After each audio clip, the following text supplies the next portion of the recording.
ఆంధ్రప్రదేశ్ ముఖ్యమంత్రి చంద్రబాబు నాయుడు పాలనలో తనదైన ముద్ర వేస్తున్నారు. ప్రభుత్వ ధనం వృధా కాకూడదని, పొదుపు చర్యలు తన నుండే ప్రారంభం కావాలని ఆయన ఒక సంచలన నిర్ణయం తీసుకున్నారు. తన కాన్వాయ్లోని వాహనాల సంఖ్యను భారీగా తగ్గించి సామాన్య ప్రజలకు ఇబ్బంది కలగకుండా ప్రభుత్వానికి ఖర్చు తగ్గించేలా అడుగులు వేస్తున్నారు. రాష్ట్ర ఆర్థిక పరిస్థితిని దృష్టిలో ఉంచుకుని అనవసర ఖర్చులకు చెక్ పెట్టాలని ముఖ్యమంత్రి నిర్ణయించారు. సాధారణంగా ముఖ్యమంత్రి కాన్వాయ్లో డజనుకు పైగా వాహనాలుంటాయి. అయితే నేడు చంద్రబాబు కేవలం 4 వాహనాలతోనే సచివాలయానికి వెళ్లడం విశేషం. తన వెనుక వచ్చే భారీ కాన్వాయ్ వల్ల ట్రాఫిక్ సమస్యలు తలెత్తున్నాయని గుర్తించిన ఆయన భద్రతా సిబ్బంది కోసం ప్రత్యేకంగా ఒక ఏసీ బస్సును ఏర్పాటు చేశారు. సిబ్బంది అందరూ ఆ బస్సులోనే ప్రయాణించేలా ఆదేశాలు ఇచ్చారు. వాహనాల సంఖ్య తగ్గడం వల్ల ఇంధన ఖర్చు తగ్గడంతో పాటు భద్రతా నిర్వహణ మరింత సులభతరం కానుంది. వీవీఐపీ మూవ్మెంట్ల సమయంలో గంటల తరబడి ట్రాఫిక్ నిలిచిపోకుండా ఉండేందుకు ఈ నిర్ణయం ఎంతగానో దోహదపడుతుందని విశ్లేషకులు భావిస్తున్నారు. పొదుపు విషయంలో తాను చెప్పడమే కాదు, చేసి చూపిస్తానని చంద్రబాబు నాయుడు మరోసారి నిరూపించారు.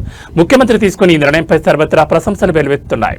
4 వాహనాలు ఆయన సచివాలయం వెళ్తున్నారు. ఇక జిల్లా పర్యటనతో పాటు ఎక్కడికి వెళ్ళినా ఇదే విధంగా ఆయన ప్రయాణించబోతున్నారు. ఎందుకంటే ప్రధాని పిలుపు నేపథ్యంలో వాహన శ్రేణిని తగ్గించుకోవడం, ఇంధన పొదుపులో భాగంగానే ముఖ్యమంత్రి ప్రత్యేక కాన్వాయ్లో 4 వాహనాలతో ఆయన వెళ్తున్నటువంటి దృశ్యాలు మనం చూస్తూ ఉన్నాం. ప్రత్యేకంగా ముఖ్యమంత్రి దగ్గర నుండి మంత్రులు, డిప్యూటీ సీఎం అందరూ కూడా ఈ విధంగా చేయడం ద్వారా ప్రజల్లో ఒక చైతన్యం తీసుకురావడం, ముఖ్యమంత్రి నుండి ఇది ప్రారంభించడం